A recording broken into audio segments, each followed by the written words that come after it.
right, so we'll go ahead and start with our attendance.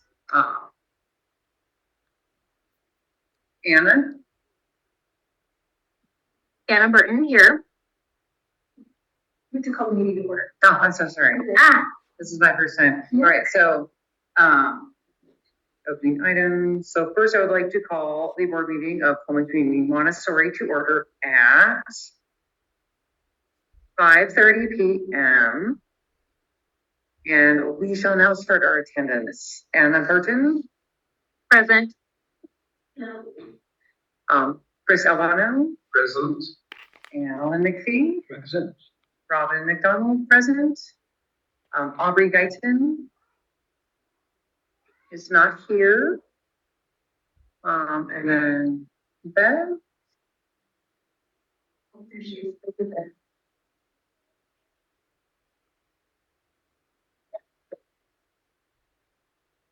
She's on her friend's computer. And Bev, do we have you here? Yes, I'm just changing my name. I loaned my computer to a friend and now it always corrects to her name. And I'm just letting everyone know I'm going to keep my camera off tonight because we're staying in a very small hotel room. So just so that my husband isn't on camera. Fair.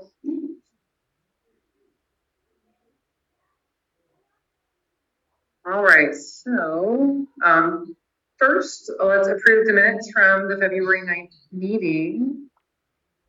Do I have a motion? I will make a motion to approve the board meeting working session minutes for February 9th. Second? I'll second. It's Bev. And all in favor? Aye. Aye.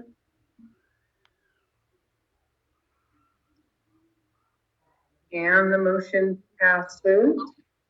And then we have the meeting minutes from February 26th. Let's approve the minutes for the February 26th meeting. Do I have a motion? This is Bev. I propose that we accept the meeting minutes from 2/26/24 as written. I will second. And all in favor? Aye. Aye. Aye. And the motion passes. And then next we have the, let's approve the minutes from the March 5th meeting. Do I have a motion?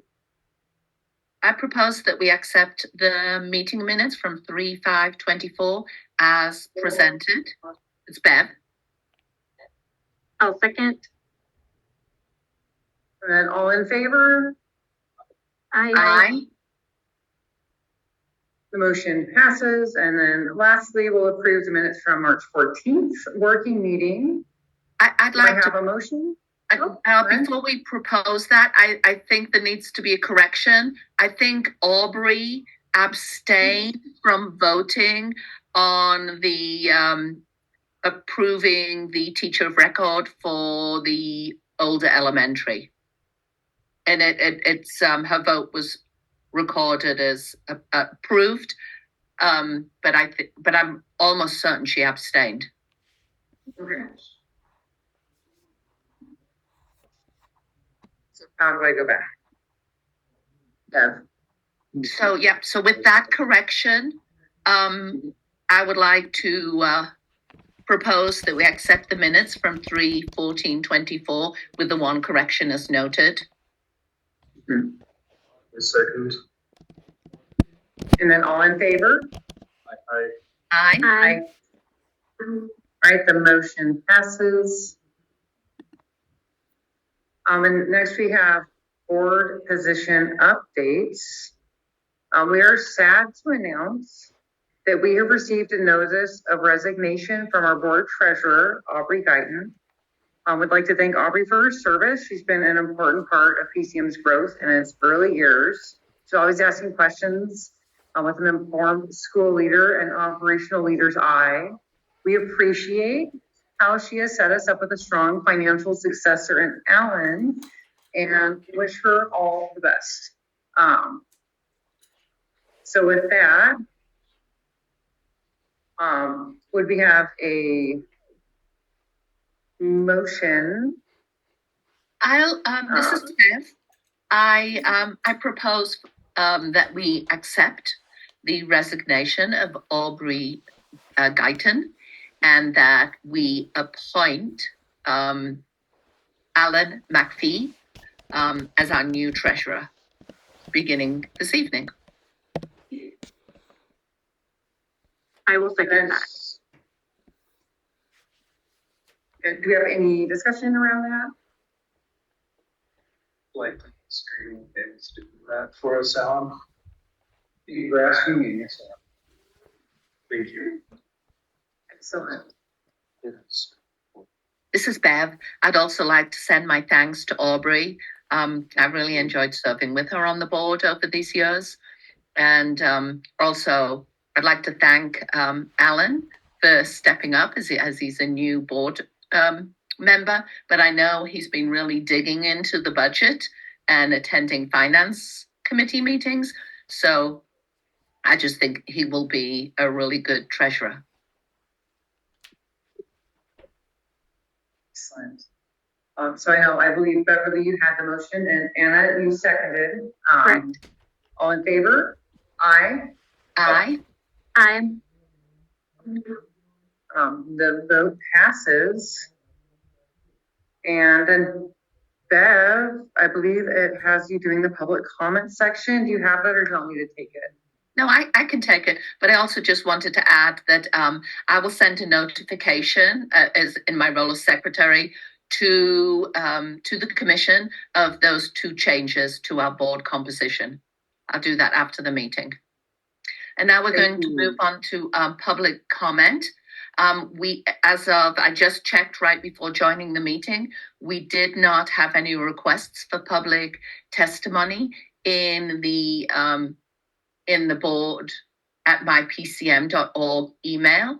I was wondering, is there anyone in the room that's requested to make public comment?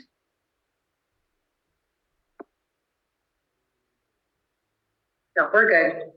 Okay, so then I'll just do the abbreviated comments rather than the whole thing.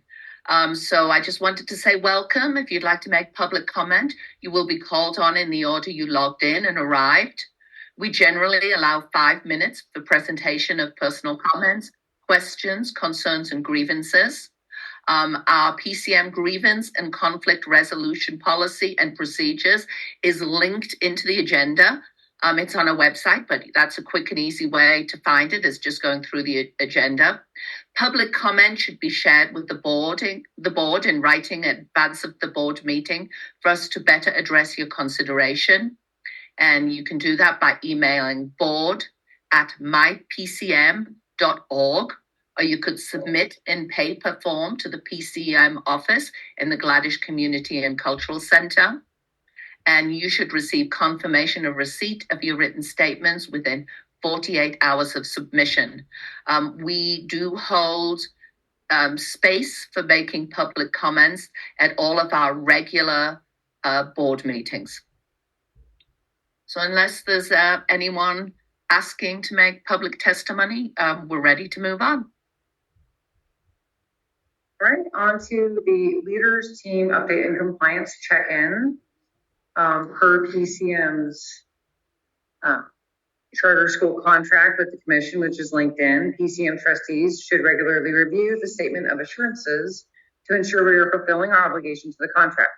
For public transparency, there's a copy of the commission's oversight guidance manual linked in here as well, where it'll show you what rubrics the commission uses for evaluation, including the financial performance framework, academic performance framework, organizational performance framework with expanded criterion, and then the school specific goals from 22 to 23, one academic and one operational. And that takes us into the head of school update, where we'd like to make sure you have an opportunity to review the board dashboard. And then, Anna, if you could pop that up for us, that'd be super. The board dashboard has been updated to include some key safety and student discipline items, including tracking of restraints, elopements, and reported bullying by day.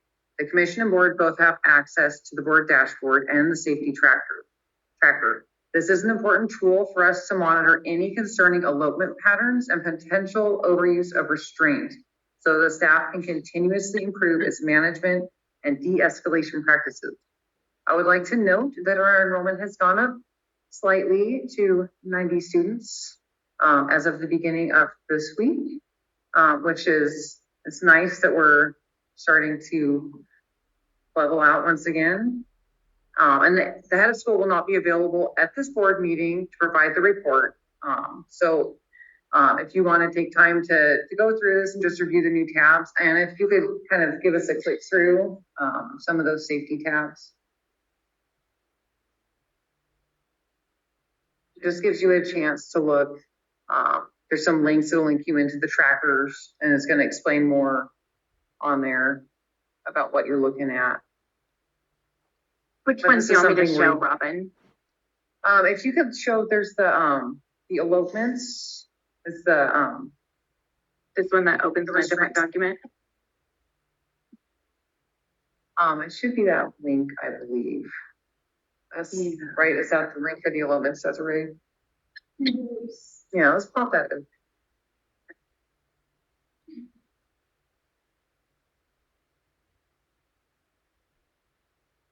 Let me share it differently.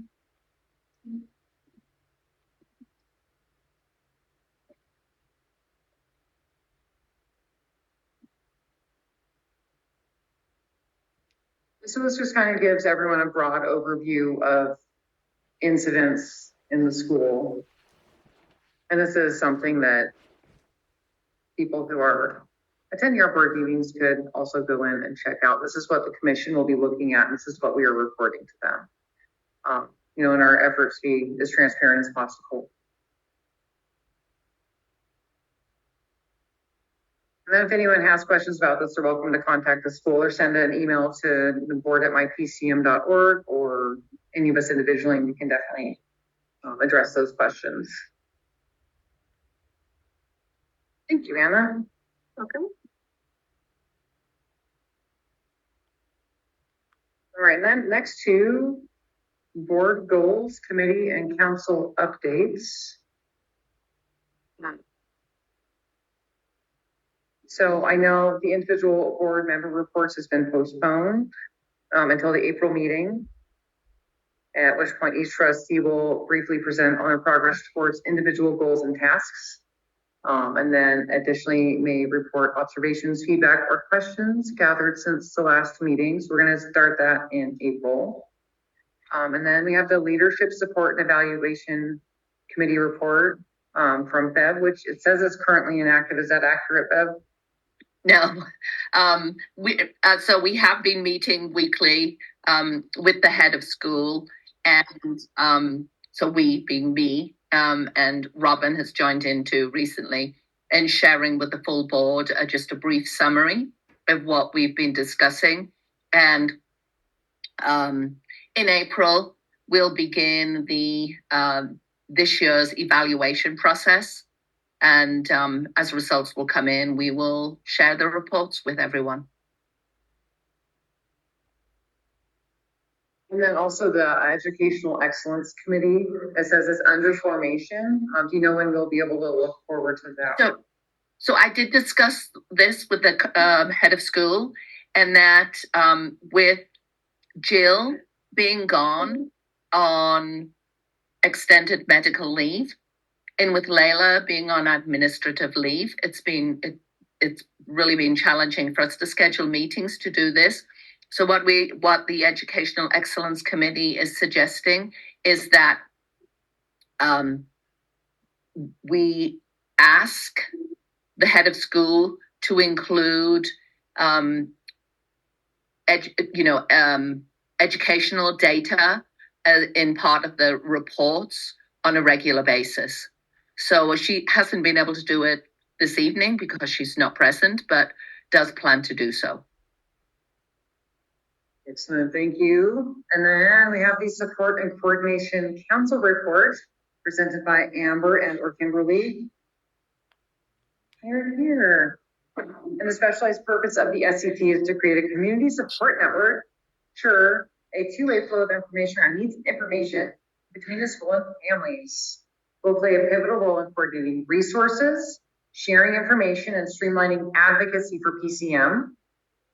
The rationale behind that is we as PCM are committed to a continuous family and community engagement process that spans the life of the school.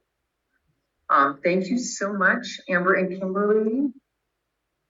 To continue to lead engaged, productive meetings, to all the parents who attend and contribute, we are grateful to the parents for providing ideas and inputs in budget scenarios, school policies, and just for being there. This last meeting was really energizing. The board will take all of the thinking and creativity to be put into those and into account as we prepare to respond to the commission's notice for revocation.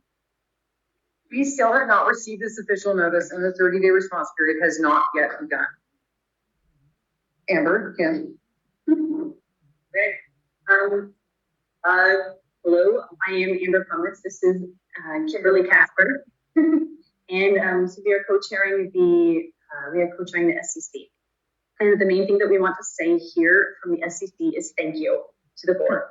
Thank you for using our talent. Thank you. We are here for this.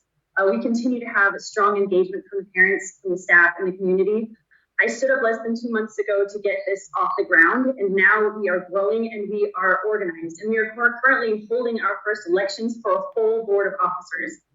I've been the face of this council, but I have not been the workhorse. I am so happy to turn this role over to those who are able to be present in school during the day, researching and meeting the needs of meeting the needs of the people who are present inside this school. And let me tell you now what they have been doing. Our SCC has organized town hall meetings and brought together dozens of families, staff, and community members who are energized to work for this school. And we have put them to work. We currently have groups reviewing school policies, like she's just mentioned, reviewing school policies with the benefit of hindsight to better meet the needs of our staff and our students. We have interviewed current staff about their greatest needs, and we are working to meet them with volunteers from the community, especially with signups for room parents and bus parents. And at every meeting of the SEC and of the SEC town halls, we've been handing out OSPI background check packets for parents who can get involved. We are beginning a fundraising campaign to sell PCM t-shirts so that SEC can pay for trainings for staff so that they can get a playground in our yard. And this also serves the dual purpose of promoting our school in the community. We've also got a grant writing campaign headed by Elise Albano and Ashley Jansen that are identifying grants that our school could qualify for. And they will be writing those immediately. Our fundraising, and we are also now zoning in on aspects of the school charter where we are out of compliance and identifying those where we as a community can help the school get back on track. So far, we have identified 4 applicants for the Board of Trustees, so we're looking for those applications. We have established a specialized support council for families of children with elevated needs to provide resources and information to other families with children of elevated needs. So this will be headed by Michelle Bosley, who is a parent from our school and who is a specialist in our Coleman community for developmental needs. We have identified Nikki Jones as the parent advisor for our student council. And all of these people are ready, and they are respected in our community, and they are respected in our school, and we are working together. At our next town hall meeting, which is Monday, the 25th, Monday the 25th at 5:30, we will be having a town hall meeting focusing on the educational philosophy of our school and working to find the Goldilocks philosophy for our community. You will be hearing about expeditionary learning from Mr. Dave, who has been successfully implementing this in our adolescent community, and from Ms. Janelle, a retired head of school from the Palouse Prairie Charter School in Moscow, and from whom you will be familiar by the end of this meeting, I believe. And you will be hearing from a place-based expert, Kate Gesford. And you will also be hearing from Ms. Christina, who has been successfully implementing a hybrid form of Montessori in her kindergarten classroom, and from Letty, who was a previous interim head of school for the Montessori school, for the Montessori aspect of our school and what these all mean. They are all very closely aligned, and we're trying to figure out which one our community will best serve our community. What we want to say right now is that we are working tirelessly to get this right. We have tons of enthusiasm from within our school and from within our community. We are here to keep our school. But with the benefit of hindsight, we are able to see where we can improve. We know that it is easier to tweak than it is to create, and we wholeheartedly thank our founders. Thank you to all. That's what I have to say. Thank you so much. And thank you for all of your energy that you're bringing to this. It's so exciting. All right, and on to the Finance Committee report with Matt. Matt, are you out there?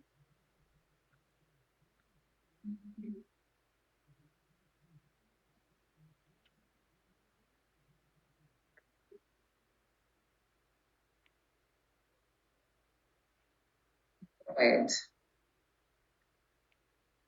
This is Beth. Are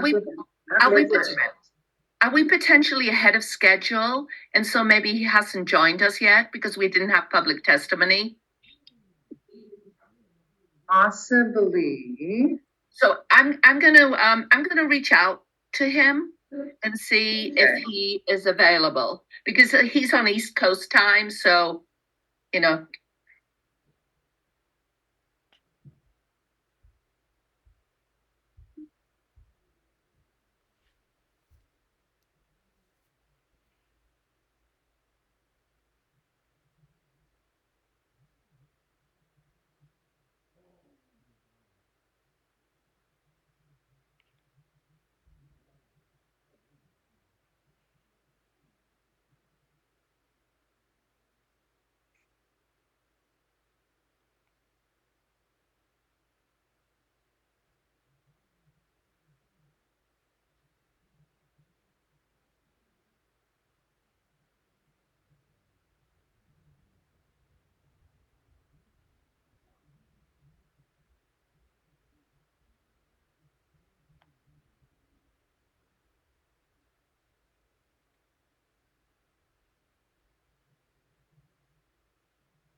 I've sent an email, but I don't have a phone number, so I can't text Matt.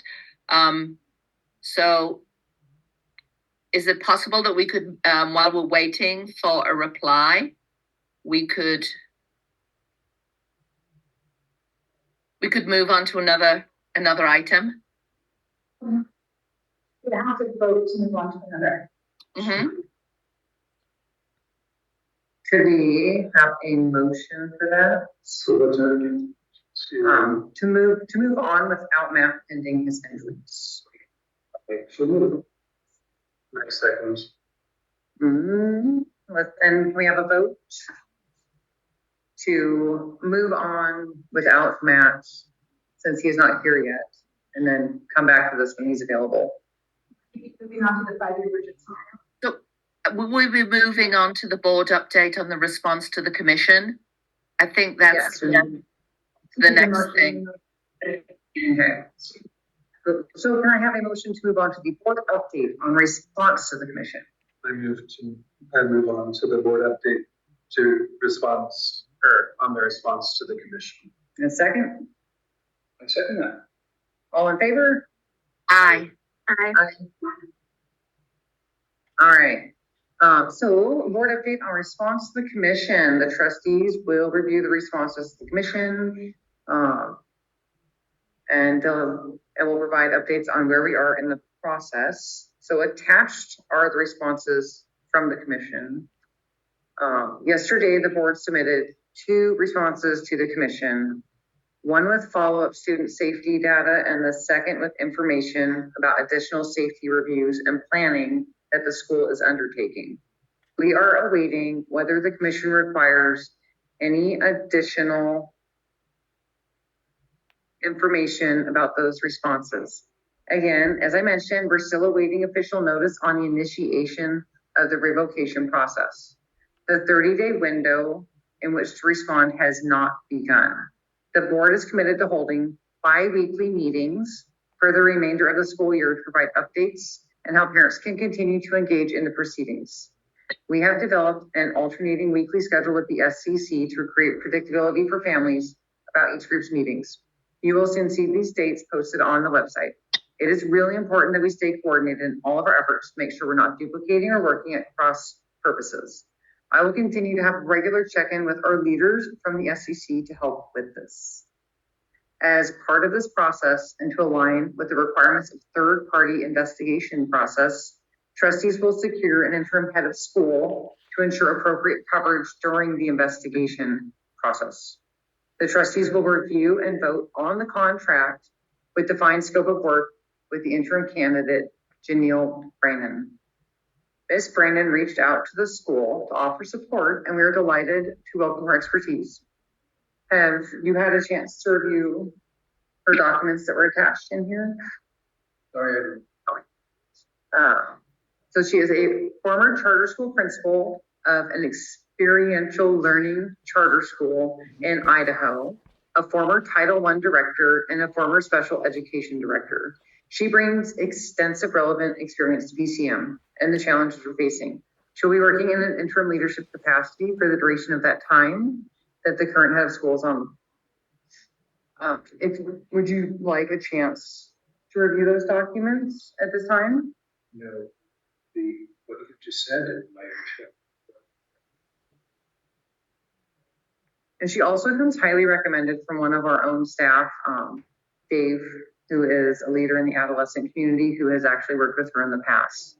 And she sounds very inspirational and very safety focused, which is definitely something that we need right now with all that we're going through with the commission. And we will share the contract information for Ms. Brennan when she officially starts with us next week, pending her final background check and reciprocity with OSPI. While she's currently approved through Watch System, until her OSPI background becomes finalized, she won't have any unsupervised access to students until it is cleared. So she'll at least be able to connect with our staff and talk to them and learn more about them and the processes we're going through, which will be really valuable for her to dig into that. So she will be with our school 25 hours a week, and she'll be leading on staff and student culture, teaching and learning. I will continue to provide enhanced oversight on a part-time basis, focused on ensuring action items shared with the commission are completed and responses to the commission are submitted in a timely way. So at this point, Robin, can I just add that Robin, that you and I met with Janelle for about 2 hours yes. a little while ago, and we were both really impressed with the experiences that she's had and her qualifications for helping us through this time. And I know that the Blues Prairies Charter School that she was with closely aligns with our family's values. And I've actually heard from multiple folks that MSOP, if you're in Idaho, you go there. And if you're in Washington, you come here because it really offers a very similar spirit in learning. So it's very exciting. We're very excited.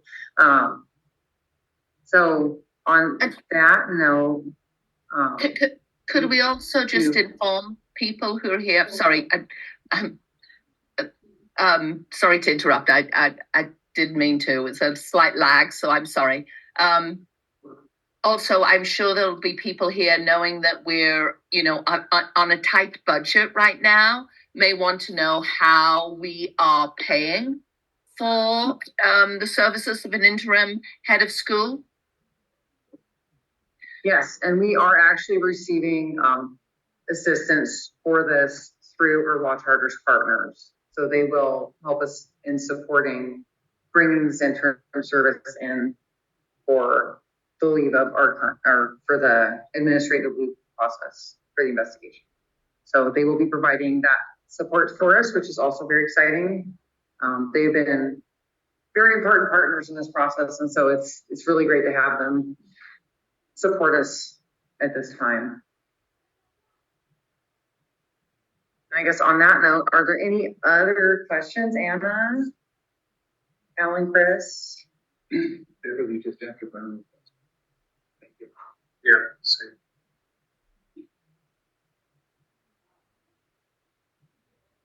Right.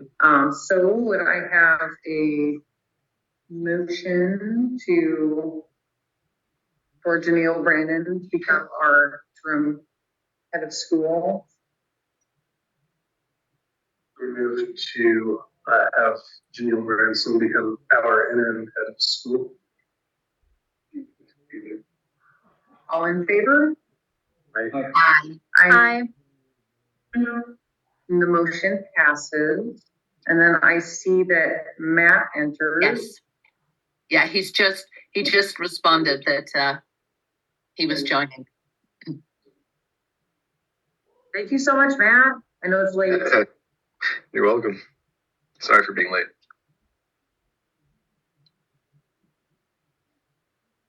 Right. So would you be able to take us through the finance committee report? Yeah, definitely. Do you want me to share my screen? Yes, that'd be nice. Yeah. Okay. Hold on a second.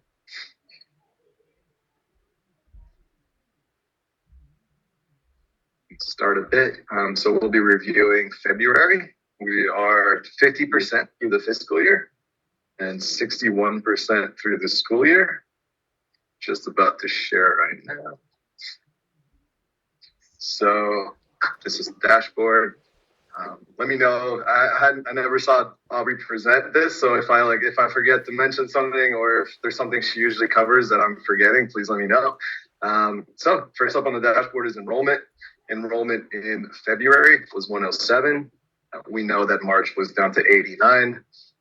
AFTE through February was 114.67. AFTE is your annual average FTE. It's the number of students that have been going to PCM on average through February 29th. Budget was 136. So at this point, that was a 26% variance, 16. With March enrollment at 89, that brought our projected end of year AFTE down 2 more. So it used to be 106. Now it's down to 104.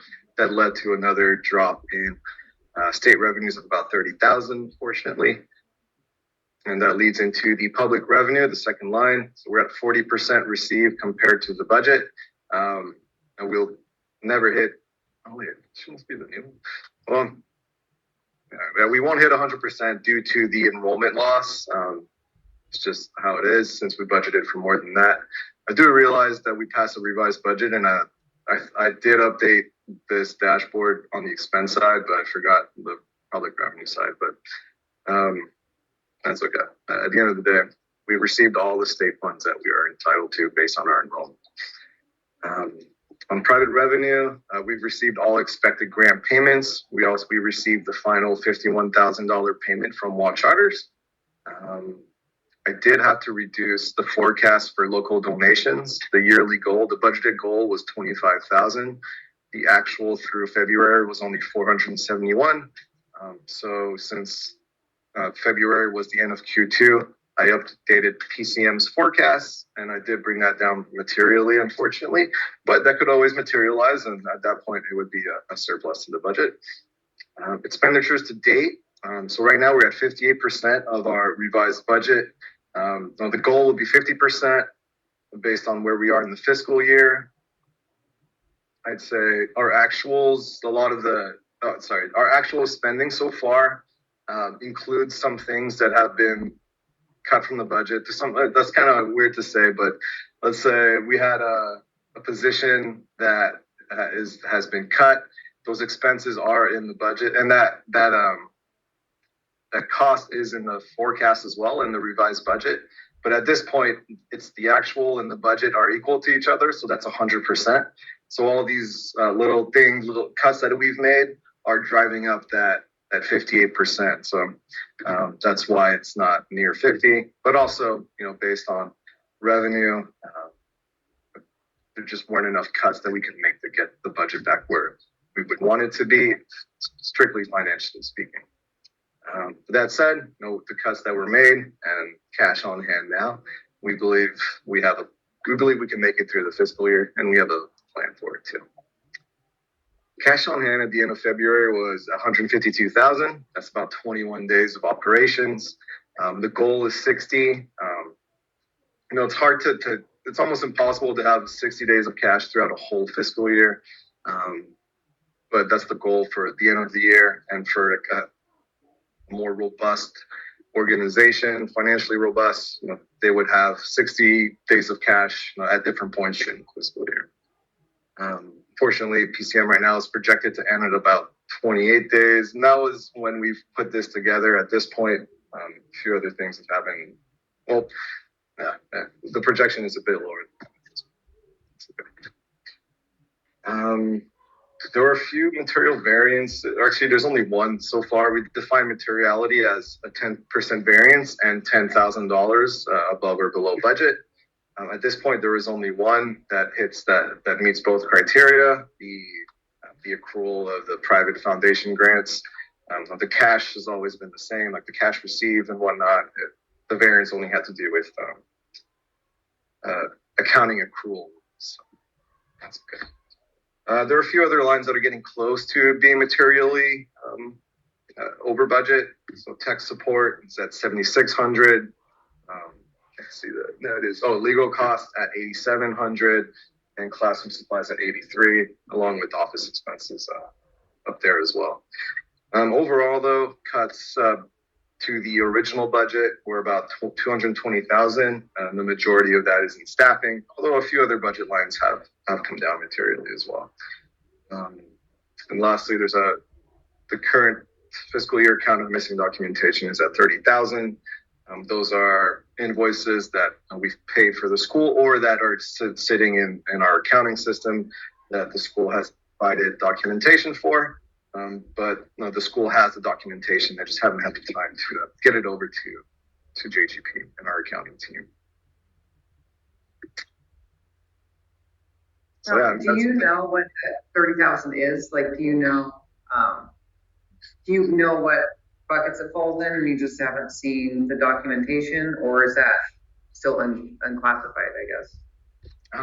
We have a list of all the transactions, and we tag them in QuickBooks. I don't have it by like budget type or anything like that. That would be too hard to do, but we have it by vendor and by amount in a list.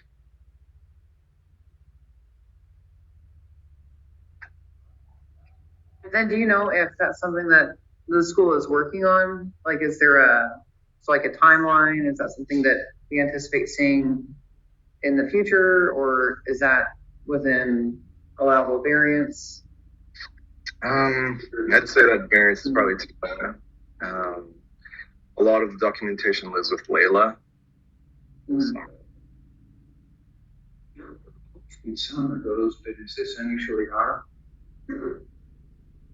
Oh, sorry, I can't understand that. Matt, there will always be some documents in transit. Was this 30,000 unusually high? I'd say, yeah, I see what you're saying. Due to like the timing of, you pay the credit card bill, let's say like the first week of the month, the school leader hasn't had time to pull those receipts. So yeah, definitely I understand. Like, there will be some there will always be some undocumented transactions, depending on where we are in the fiscal year. In terms of whether this is reasonable, I'd say it's too high. I could pull what it was at the end of August 2023 as a reference point. Should be pretty quick. Let me see. It was at 23. So I guess, but I mean, being 23,000 at the end of the fiscal year versus March, if that just continues to, well, it's lit. Anyway, if it continued to grow at the pace that it was, then it would have been worrisome. Both audits and both fiscal years have been clean. So I guess it hasn't necessarily been an issue since the school has had documentation on hand. They can pull it if it gets pulled in an audit. So it's that. Are those expenses, are they actually reflected in the numbers you're showing us? Those are just the undocumented ones, right? They're in there. We're recording where they're going. I want to make sure that we're accounting for them, I guess, even though even though we don't have receipts. It's reflected in the amounts you're showing us. I don't think so, because Matt doesn't know the account classification of it yet. Is that right, Matt? Yeah, that's a good point. So we do, our accountant, at this point has a couple of years of experience with charter schools. So there is an educated assumption, a part of this, although there is also an account. We use office expenses for now for our undocumented transactions, unless it's clear what the transaction should be coded to. Interesting. That's great. And then also on the ones that look like they're getting high, the classroom supplies, tech support, legal costs, and office expenses, which I think is that 30,000 there. Would you be able to send me the records of what we've been spending in those areas? I think we talked about at the finance committee meeting, but if I could see what, if you could email them to me, I'm curious to see. Yeah. Yeah, we'll do.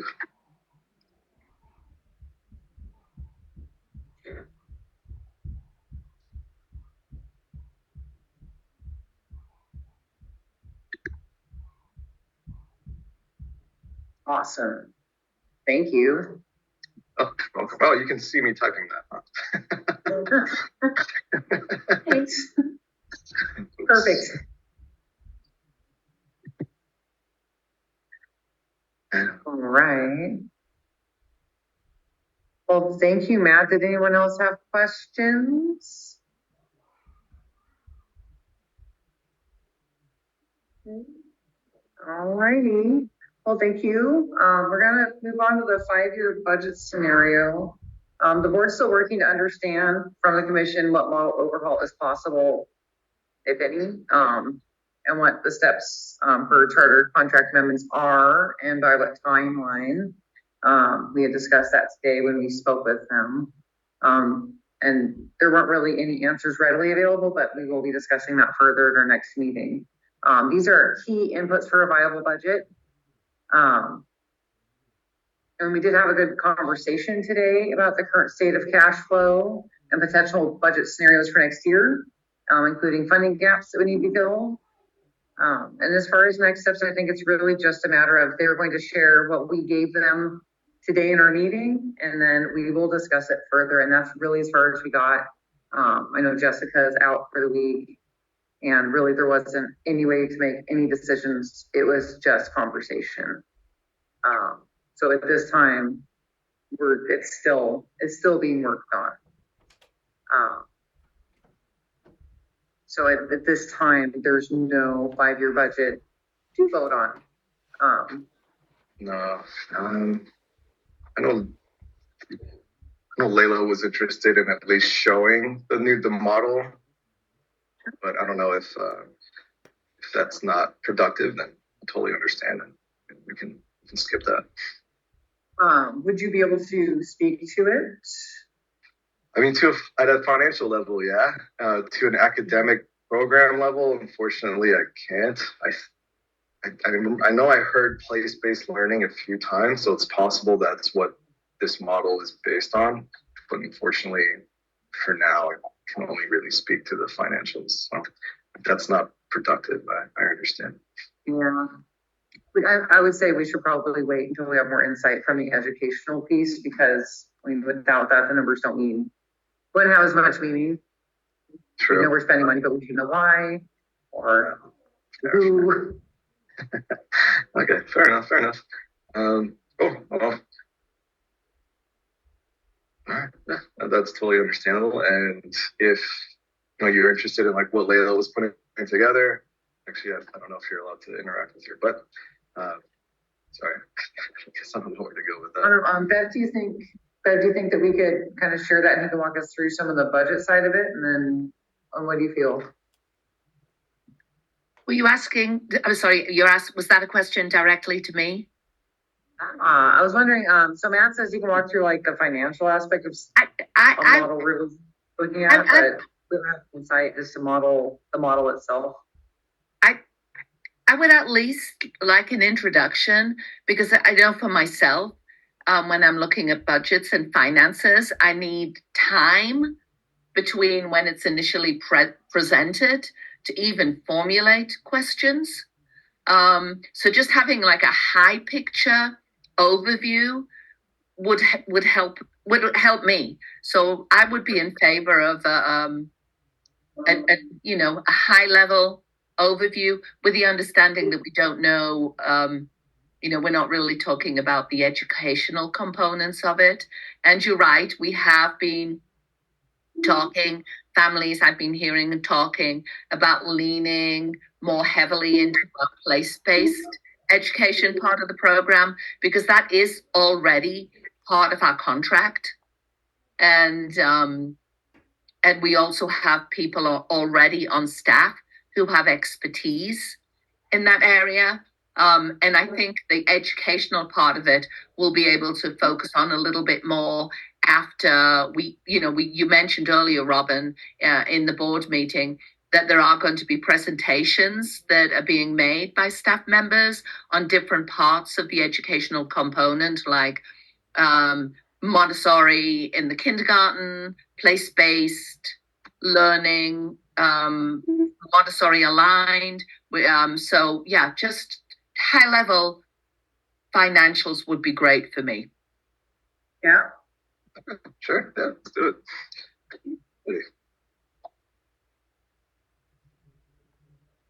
Ready. So I figured I would start with staffing, since that's the majority of the budget, and it's a big change. So up here we have the old model. So it has the Montessori teachers from different grades, 3 through 6, or maybe those are ages. Oh, sorry, grades.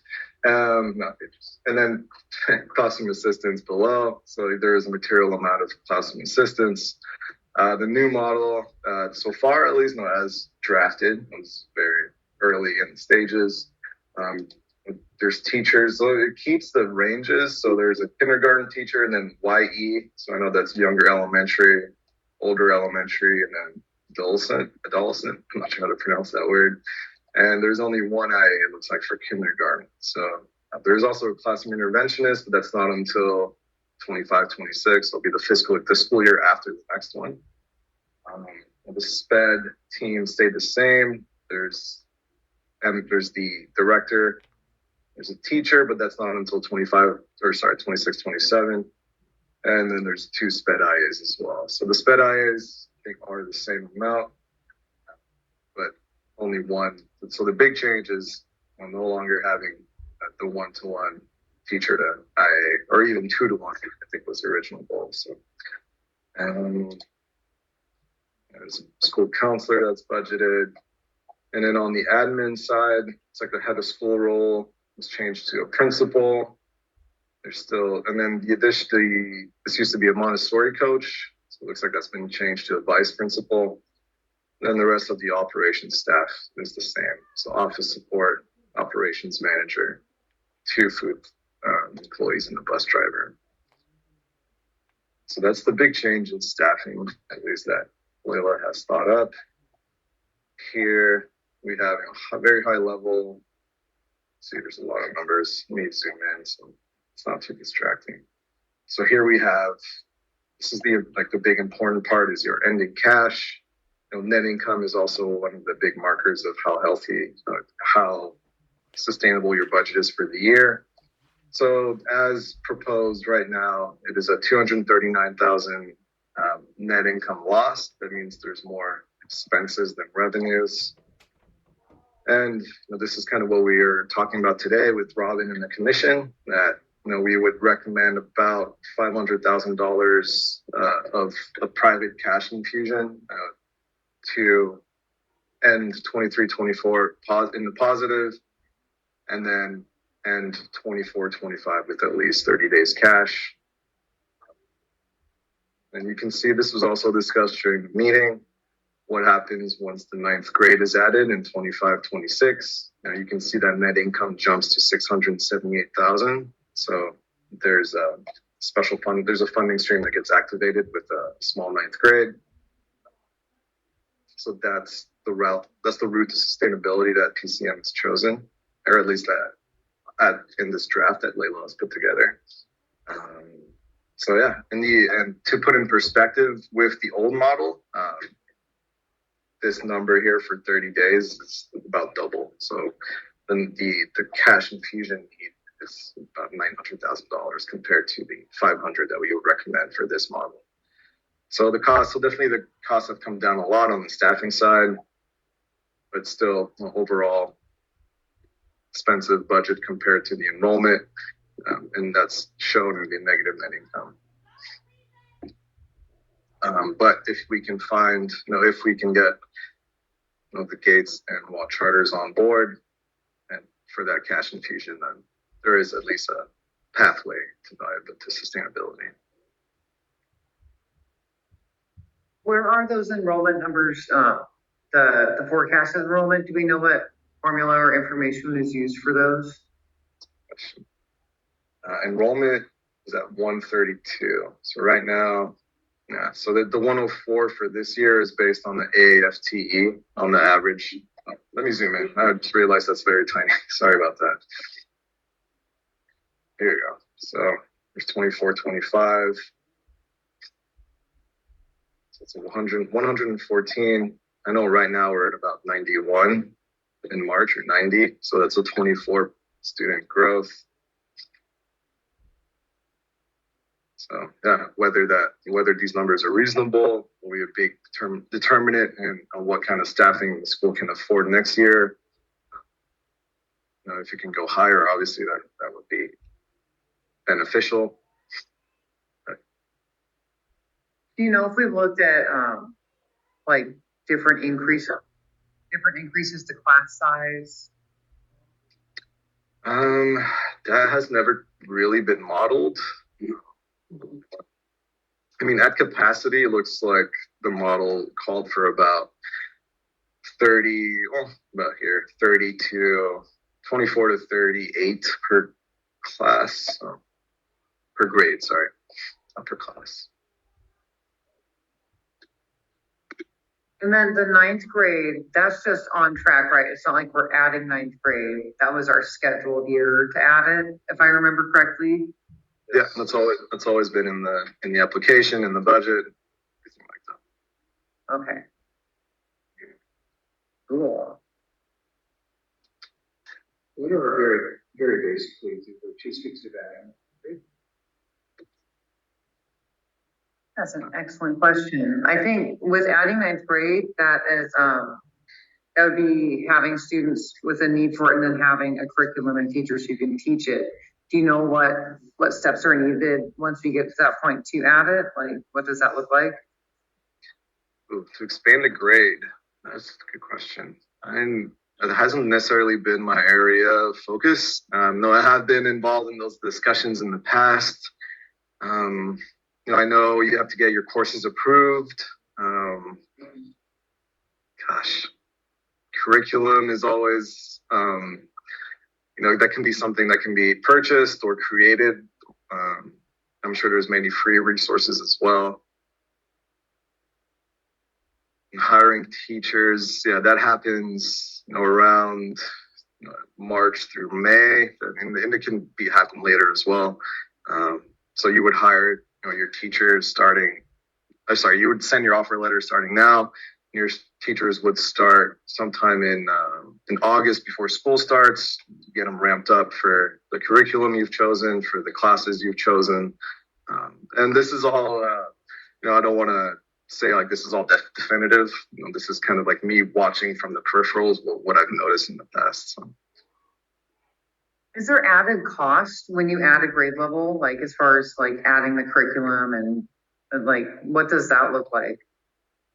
Yeah, so there's different companies that sell curriculum depending on what you're looking for. I've seen schools in the past give stipends to teachers for developing curriculum if they have the expertise and the desire. So that could be like a cheaper path, or then you can also make it really commute like a curriculum that's designed for Pullman or in the area around Pullman. I know there's a school in Wenatchee that works with some local stakeholders there to develop their curriculum, and it's really like focused on the Wenatchee's what they have to offer in terms of jobs, future jobs. I know there's a lot of outdoorsy activities that happen. So that sounds place-based, but honestly, I'm not 100% sure. This is Bev. I do believe, because I think I've spoken to Layla with this, is that if we did add a 9th grade, it might require an additional, like somebody in administration position, even if it wasn't full-time administration, just to focus on, now these are high school credits and everything that's involved in making sure that, they're making the students that are enrolled in that program are making good and adequate progress towards graduation. Yeah, revenue from adding a 9th grade, the additional revenue seems to far outweigh the cost. So my question is more related to the effort involved and the duration of the effort. And I realize it's not necessarily so that anybody here knows that. That may be a thing that we need to discuss a little bit later. The head of school is returned from administrative leave provided. Yes. But I think we'll also need a lot of input from our families too, because in the Pullman community, 9th grade is housed in the high school, and so I'd be curious to know how many families, no matter how happy they are with PCM, would still make the decision to transition their child into high school at the beginning of 9th grade so that they can transition into that high school model with their peers. So I think that's a really important survey, just to keep in mind that we need to see that, because I also feel that as far as the older elementary 4 through 6, 4 through 6 is traditional Montessori grades. However, in the Pullman School District, students transition into the middle school in grade 6. So, how many families moving up are thinking, I love this model for while they're in elementary, K through 5. But if I'm going to make the decision to transition my child into middle school, am I going to make that decision after 5th grade? So they start 6th grade with their peers, or am I going to keep them in Montessori, Pullman Community Montessori through 6th grade, and then transition them at 7th? So I think those, are the transitional years in our current model are sort of off a little bit with alignment with our local school district. So I think we really need to, keep an eye on that, like that demographic, like transitions out of the school after 5th grade versus after 6th grade, transitions as we move forward out of 8th grade to go straight into high school, or people wanting to stay on through 9th grade. Just to keep that top of mind. Well, I'm just looking at the tabs on the bottom. Were we also looking at like the contractors and our technology and different aspects of the budget too? Like, when we're designing this, are we shopping around for better deals, say supplies, Is that something that's being considered when we're creating these 5-year budgets, or are we just going off of our current expenses? I'd say that all those assumptions haven't been looked at this point. The big change that Layla put in was the staffing. If you do move away from Montessori, I know the Montessori materials and whatnot can be a bit more expensive. I wonder what's the classroom supplies in here. Sorry. Classroom supplies. Yeah, you see, like there's a year here with 64,000, but at that point, your net income is 678. But anyway, that's irrelevant to your question. So all to say, at this point, that has not been looked at. I don't think. Well, and to your point, like when you're looking at supplies at the stage we're in our growth, do you feel like it's pretty on par as far as like percent income, as far as what we're spending? Like if you look at it compared to other charter schools? I would say the Montessori costs were definitely higher than I've seen at other schools. Not like one-time costs or like ongoing costs? So far, those were one-time costs just for the setup of all the different classrooms. We did have a budget, like a separate line for replacement. So as classroom equipment and supplies get used up, we'd have to replace a certain percent per year. So that percentage was based on the original cost. So the assumption was that we would go back to the Montessori vendors to replenish our supplies, so the cost would be similar. This is Bev. I'm just going to say from experience with, Montessori materials is that, yes, Montessori materials are very expensive upfront costs, but some of these materials last for decades. And so it's a difference between, it's a high upfront cost to equip a class, but the materials are expected to last, for a long time. Like more than a decade. And so I suppose it's a balance between consumables, which are often, especially at younger grades and with some other curriculums, it's like, you have kind of workbooks, math workbooks, language arts workbooks, and they're bought every year, they're consumed every year. But with Montessori materials, they're bought, and then with care, they do last decades.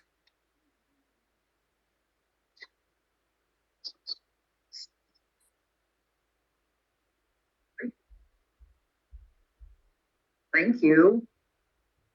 Can I ask a specific question about cash in hand? Because it was looking to me when the screen was showing the cash in hand, that in 1 year,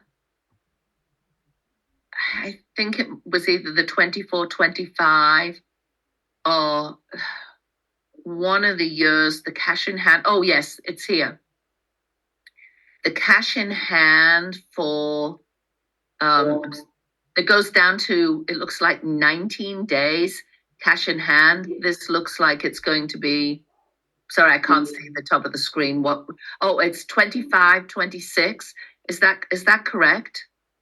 Well, we don't have the infusion in there, so if I put in, let's see, this should be a -5 number.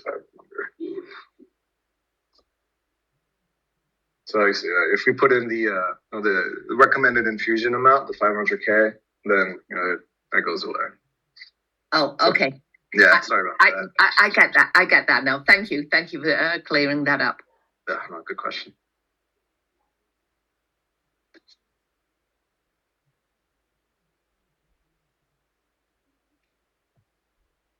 Does anyone else want to peek at any of those other tabs or have any other questions?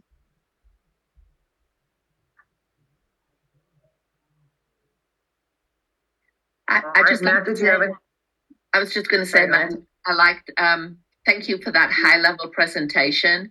And now what I would like to do is to have time to really dig into all of these tabs, on my own. And then if we do have questions, can we email them to you ahead of time? Yeah, please, definitely. Yeah, happy to help. Okay, thanks. Yep, that's fine.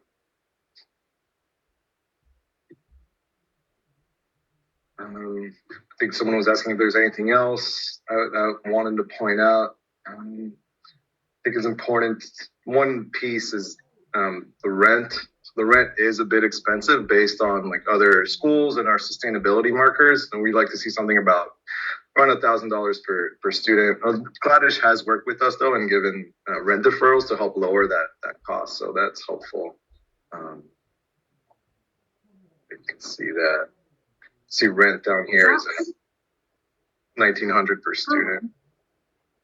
For rent, Matt, is that something when we're looking at, potentially going through this charter revocation process, we say land with our charter intact, looking at a remodel, but looking at a new facility be beneficial considering how high our rent is? Or are we better to just keep what we got? It's tough. Can depend. I know there's been renovations made that if you find a building where rent could be cheaper, but you need to take out a loan to do some construction work, and that could just push it up to the same amount. So it is a bit objective depending on the other, on what rent would be, what construction is needed, whether or not you decide to go through the 9th grade. If you decide to go through the 9th grade, then net incomes are so high that rent being a bit higher is not necessarily an issue. But that said, switching to a different, a lower cost facility would allow for more resources to be spent on students. But yeah, it's tough. It's tough without more context to know exactly what the right answer is there. Well, I guess has anyone ever looked at like new construction? Like, should like down the road be stabilized and we have a beautiful school? Like, is that something anyone's ever considered in this school or looked at? And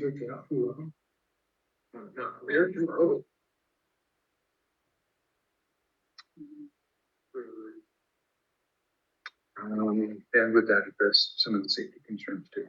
Yeah, that would be my bigger question there is having a facility that is the school's exclusive use. Would that allow us to better mitigate some of the issues with elopements and similar? Things to consider as we move forward and have discussions. I know that Pullman is generally higher cost for businesses to operate in anyway, so I'm sure we're just working with that as a natural consequence of our location too. So, yeah. This is Bev. I know when we first originally chose Gladish, one of the reasons we chose Gladish is the cost of the facility per square foot was considerably less than the average that charter schools were paying. And I'm wondering if the high cost per student is potentially because of the large size of the classrooms. So compared to the average classroom, I would say that the classrooms in Gladish are extremely large. Is that part of the, Yeah, I think that sounds right. Yeah. Yeah, because I do think by square foot, the facility is reasonable. It's just the classrooms are extremely large, which is awesome to have a big space for the kids. But then, that's a balance. Sure. Yep, that makes sense. There have been other schools, to Robin's question, that have built their brand new campus, or like taken a building and renovated it for their own purposes, for with like a 25-year loan that assumes that the school will be around for the foreseeable future.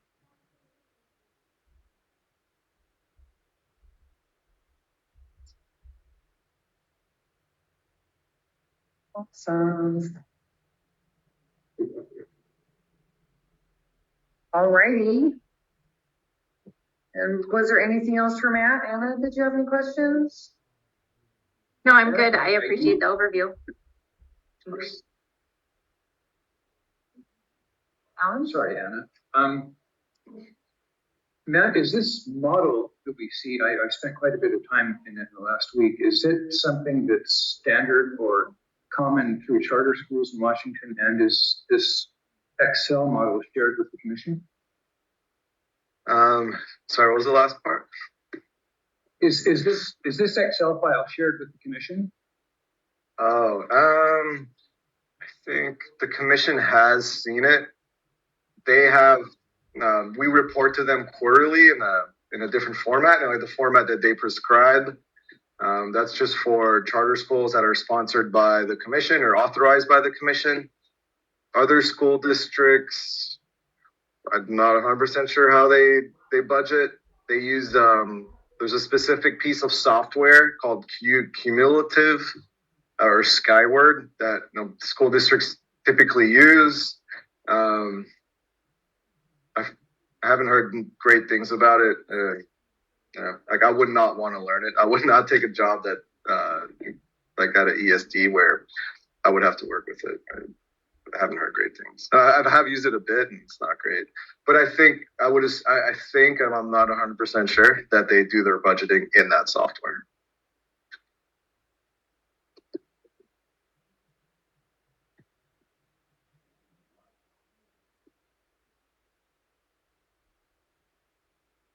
Alrighty. Well, if that is it, no one else has any more questions for Matt. This is Is it- not, it's not a question for Matt. It's just something for us to think about as a board. I know we're just looking at like a high level overview of the budget this evening, and thank you, Matt. That really helped. But we do have the lottery scheduled, and the board will have to vote on numbers, enrollment numbers ahead of the lottery, so we know how many seats we have to fill. And so if we're not voting on it tonight, which I certainly don't feel ready to vote on it tonight at all. I really need to spend some time digging in the numbers, but just to let everyone be aware that we will probably have to schedule a special meeting, and it doesn't have to be a long meeting, but we will have to hold a meeting when we vote on accepting like the enrollment projections for the next year, so that we know how many seats we have in each grade for the lottery, which is required. I do believe it's required, even if we don't have current enrollment to exceed our projected enrollment. I think we still have to hold the event. And so it'll be good for us to know that, we're capping kindergarten spaces at such and such a number. So it's just FYI, we'll need to schedule that meeting. I would ask them, don't really do it in at least 2 days, like at least 2 days before the lottery to do it. It's a lot of work. So say, so could we possibly look at doing that on Monday? Yeah? Tuesday? Tuesday. Okay. Well, I think, does everyone feel if we had the weekend to look this over, we could come together on Monday and vote on the lottery seats? Mm-hmm. This is Beth. I could do that. Yeah, Anna, what do you think? I'm happy to look at the numbers, but I am not available next week. Okay, like at all? Yeah. All right. Would we still have enough people to do that? We'll need, Yeah, okay.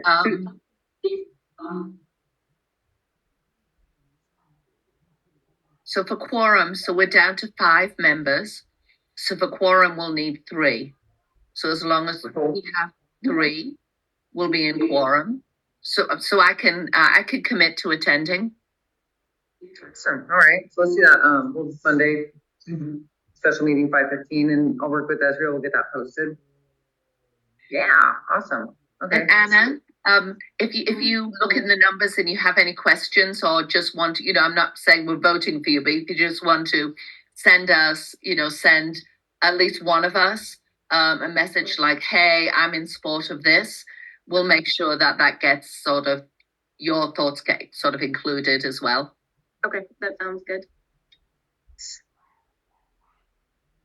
So I think that's perfect. It's such a time crunch.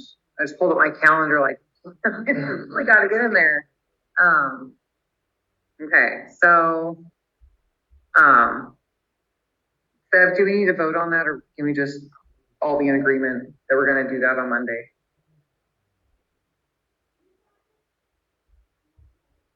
Sorry, I just made myself mute. I don't think we need to vote on it. We can just, just schedule it. Cool.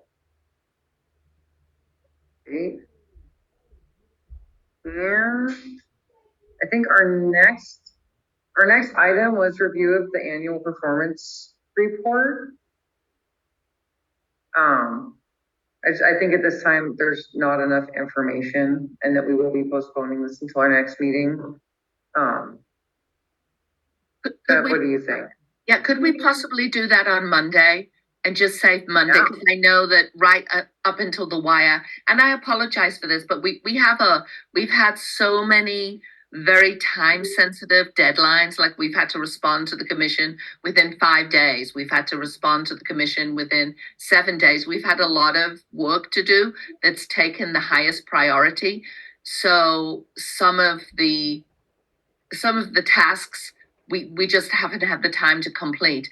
And this is one. The annual report was attached to the agenda, but right up until the meeting started, there were items being added.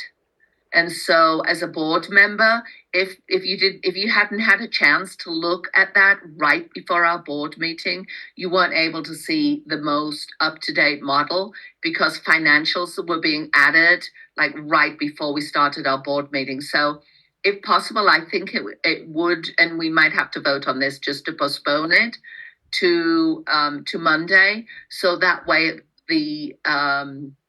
that report, the annual report, will be more up to date and finalized. We'll have time to look at it.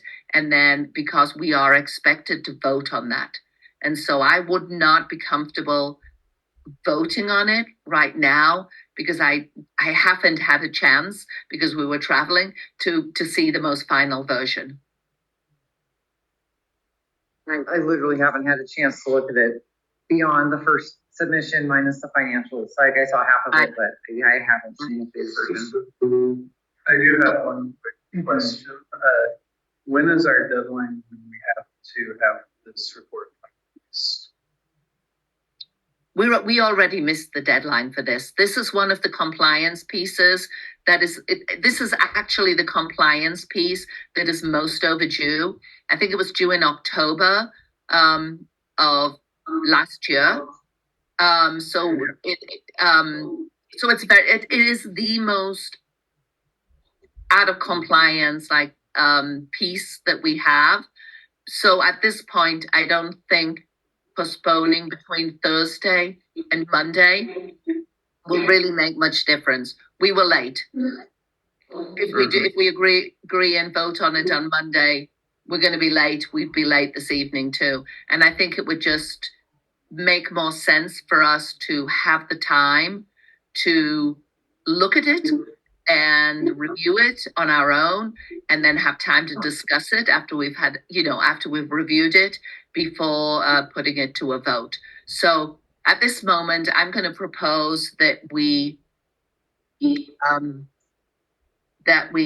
move the approval of the annual report to a special meeting that we will schedule for Monday. I would second that. All in favor? Aye. Aye. Aye. All right, motion passes. And then I don't have anything for other business. And that just brings us to our closing items. Where we adjourn our meeting. And Deb, I don't have special words for that. Do I say special words?